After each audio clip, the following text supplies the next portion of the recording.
بسم اللہ الرحمن الرحیم۔ پنجاب کے کسی شہر میں حکیم صاحب ہوا کرتے تھے۔ ان کا مکتب پرانی سی عمارت میں ہوا کرتا تھا۔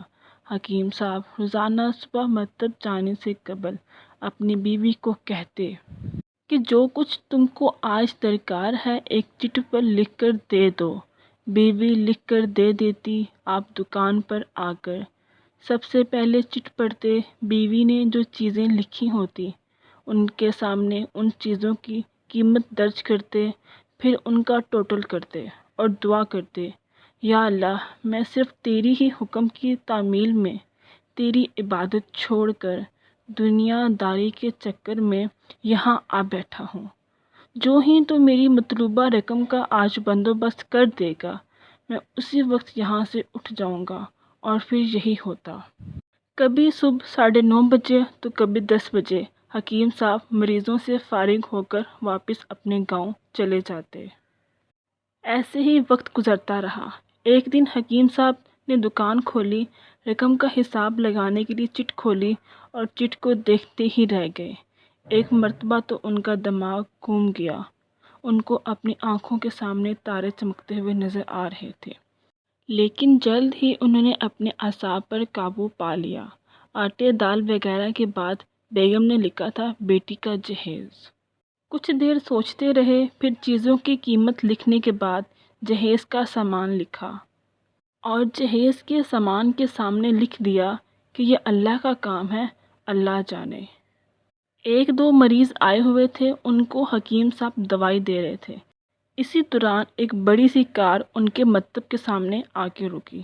حکیم صاحب نے کار یا صاحب کار کو زیادہ توجہ نہ دی، کیونکہ کئی کاروں والے ان کے پاس آتے رہتے تھے۔ دونوں مریض دوائی لے کر چلے گئے۔ وہ سوٹ بوٹ والے صاحب کار سے باہر نکلے، سلام کر کے بینچ پر بیٹھ گئے۔ حکیم صاحب نے ان صاحب سے کہا، اگر آپ نے اپنے لیے دوائی لینی ہے تو ادھر اسٹول پر آ کر بیٹھ جائیے تاکہ میں آپ کی نبض دیکھ لوں، لیکن اگر آپ نے کسی مریض کے لیے دوائی لے کر جانی ہے تو بیماری کی کیفیت بیان کر دیں تاکہ میں دوائی دے سکوں۔ وہ صاحب کہنے لگے، حکیم صاحب میرا خیال ہے کہ آپ نے مجھے ابھی تک پہچانا نہیں، لیکن آپ مجھے پہچان بھی کیسے سکتے ہیں، کیونکہ میں 15 یا 16 سال بعد آپ کے مکتب میں داخل ہوا ہوں۔ آپ کو گزشتہ ملاقات کا احوال سناتا ہوں، پھر آپ کو ساری بات یاد آ جائے گی۔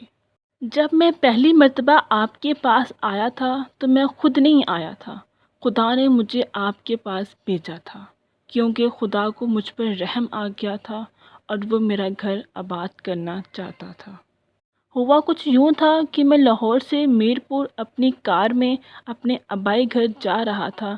عین آپ کی دکان کے سامنے ہماری کار پنچر ہو گئی۔ ڈرائیور کار کا پہیہ اتار کر پنچر لگوانے چلا گیا۔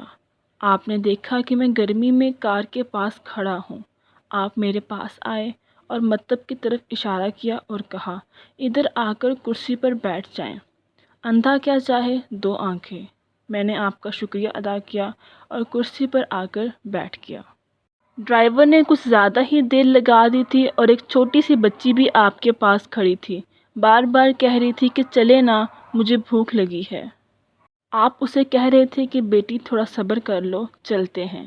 میں نے یہ سوچا میں کافی دیر سے آپ کے پاس بیٹھا ہوں، مجھے کوئی دوائی آپ سے خرید لینی چاہیے تاکہ آپ میرے بیٹھنے کو زیادہ محسوس نہ کریں۔ میں نے کہا، حکیم صاحب میں 4 سال سے انگلینڈ میں ہوتا ہوں۔ انگلینڈ جانے سے قبل میری شادی ہو گئی تھی، لیکن ابھی تک اولاد کی نعمت سے محروم ہوں۔ یہاں بھی بہت علاج کروایا اور انگلینڈ میں بھی، لیکن ابھی تک مایوسی کے سوا کچھ نہیں ملا۔ آپ نے کہا، بھائی توبہ استغفار کرو اور خدارا اپنے خدا سے مایوس مت ہو۔ یاد رکھو اس کے خزانے میں کسی شے کی کمی نہیں ہے۔ اولاد، مال و اسباب اور غمی خوشی، زندگی موت، ہر چیز اس کے ہاتھ میں ہے۔ کسی حکیم یا ڈاکٹر کے ہاتھ میں شفا نہیں ہوتی، نہ کسی دوائی میں شفا ہوتی ہے۔ شفا اگر ہونی ہے تو اللہ کے حکم سے ہونی ہے۔ اولاد دینی ہے تو اسی نے دینی ہے۔ مجھے یاد ہے کہ آپ باتیں کرتے جا رہے تھے اور ساتھ ساتھ پوڑیاں بھی بنا رہے تھے۔ تمام دوائیاں آپ نے 2 حصوں میں تقسیم کر کے 2 لفافوں میں ڈالی۔ پھر مجھ سے پوچھا آپ کا نام کیا ہے؟ میں نے بتایا کہ میرا نام محمد علی ہے۔ آپ نے ایک لفافے پر محمد علی اور دوسرے پر بیگم محمد علی لکھا اور پھر دونوں لفافے ایک بڑے لفافے میں ڈال کر دوائی استعمال کرنے کا طریقہ بتایا۔ میں نے بے دلی سے دوائی لے لی کیونکہ میں آپ کو بس کچھ رقم دینا چاہتا تھا، لیکن جب دوائی لینے کے بعد میں نے پوچھا کتنے پیسے، تو آپ نے کہا بس ٹھیک ہے۔ میں نے زیادہ زور ڈالا تو آپ نے کہا آج کا کھاتا بند ہو گیا ہے۔ میں نے کہا مجھے آپ کی بات سمجھ نہیں آئی۔ اسی دوران وہاں پر ایک اور آدمی آ چکا تھا۔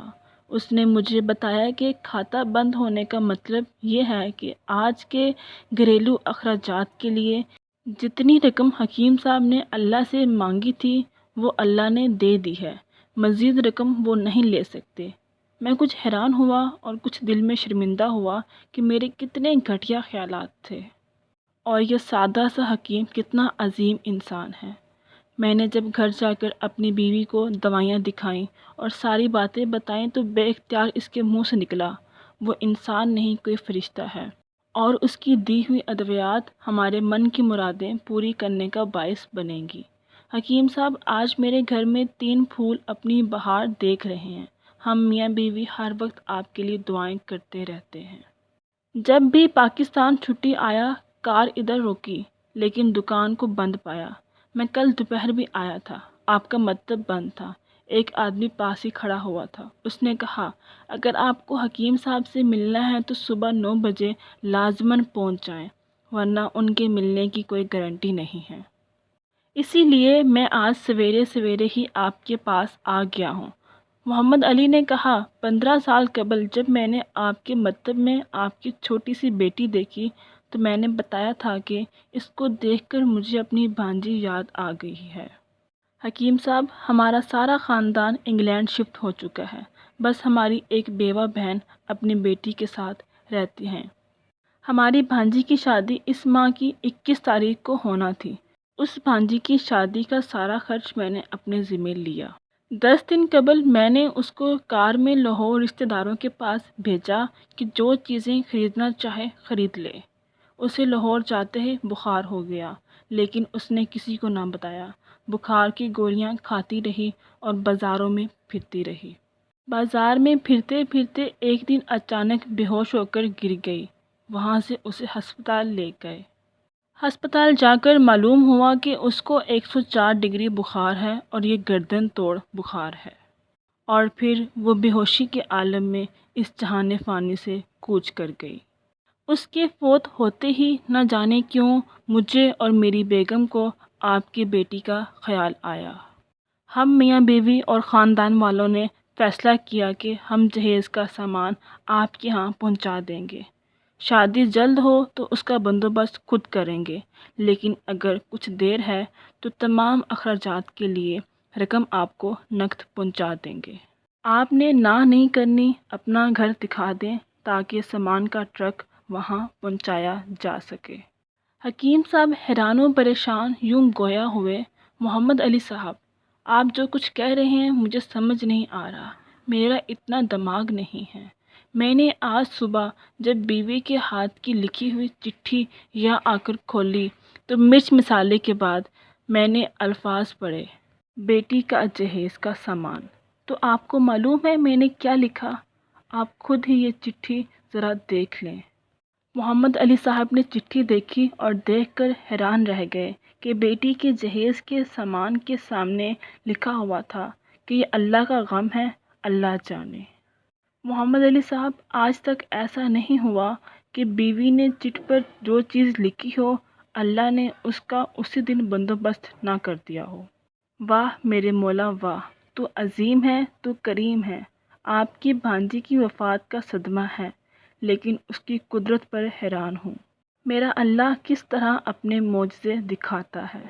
حکیم صاحب نے کہا جب سے ہوش سنبھالا ہے ایک ہی سبق پڑھا ہے، صبح سویرے ورد کرنا ہے رازق رازق تو ہی رازق، اور شام کو شکر شکر مولا تیرا شکر۔ یہ تھی ہماری آج کی سبق آموز کہانی۔ اگر آپ کو یہ اچھی لگی ہے تو اس ویڈیو کو لائک کریں، میرے چینل کو سبسکرائب کریں اور اس ویڈیو کو شیئر کریں۔ جزاک اللہ۔